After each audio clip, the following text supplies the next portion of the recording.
When it comes to cooking, not all edible oils are created equally. Here to set the record straight on good oils versus bad oils in your diet is Dr. Tim Weir from Weir Wellness. So, Dr. Weir, what are the good oils? The good oils. Let's go over them. Butter, olive oil, coconut oil, macadamia nuts are great sources of oil, and avocados, great sources of oil. Butter. I'm a little surprised to hear you say that. Absolutely. Butter's a fabulous source of oils. Good fatty, essential. Not margarine, butter. Can we talk about margarine? Let's do. Okay. I'm going to take you back to chemistry class and chemical reactions. Okay. So if I have one chemical here and I add it to this chemical. Is it invisible chemicals? It's invisible. Okay. I don't remember learning about invisible chemicals. I no longer have two chemicals. I have one chemical. Okay. Brand new chemical. All right. Added to this one, I have another chemical. You're compounding. I'm compounding, but these are all chemical reactions. Here's like an A. So I add it to this one, and I end up with a chemical, and we call it margarine. Okay.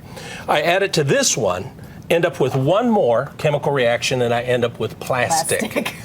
In the 1950s, they were trying to discover plastic, and they discovered margarine. They said, looks like butter, you know, we could make it taste a little bit like butter, let's sell it. Yeah.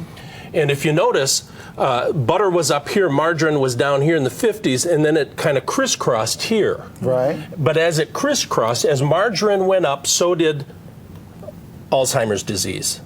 And you think there's a direct correlation? Absolutely, no, there's no doubt. Really? Yeah. And the common misconception is, if I eat fat, I'm going to get fat. You don't get fat from eating fat. You get fat from eating highly refined carbohydrates. Okay. All right. So you got to clarify that a little bit. Yeah. What are examples of that? Of highly refined carbohydrates? Yeah. Breads, pastas, anything with flour, wheat, grains, Okay. that type stuff. Okay. Sugar. Wow. Next time, can we talk about sugar? Absolutely. I might not want to be here for that Oh, one. it's in everything. It's unbelievable. Yeah. And so are the Even bad things it doesn't oils. need to be in. Okay. Yeah. Trans fats. Trans fats. Half-life of 52 days. That means if I have a donut today, 52 days from now, one half of that donut is still in my system. Oh, that's disgusting. The problem is the body can't get rid of them. Trans fats are Crisco, margarine, North Carolina State Fair food tell you. Peanut butter is actually a trans fat. Is it really? Yeah.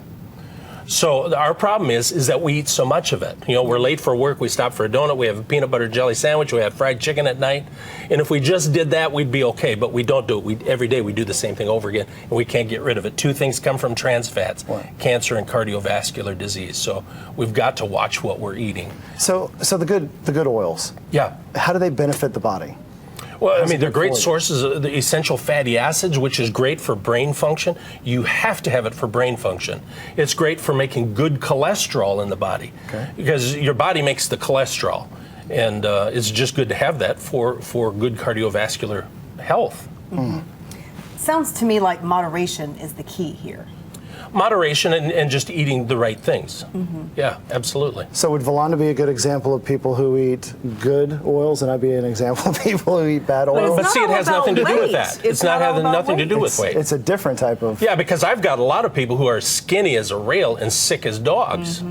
Okay? A lot of people who are heavier who are very, very healthy people. So the weight doesn't have anything to do with it. She would have to have me come over several, dinners and breakfasts and see what we're eating. Yeah, exactly. And I can say, I don't have my calendar, but we can set that up later. I'm a little freaked out. I'm going to have to really look at what we have in the house. Absolutely. And that's why Wednesdays at noon at the clinic, we do a nutrition workshop, and we talk about all this kind of stuff, because we've got to stop the insanity somewhere and fix what we're doing, because we're one of the sickest countries in the world. Wednesdays at noon at Dr. Weir's office. You can get in touch with him, weirwellness.com.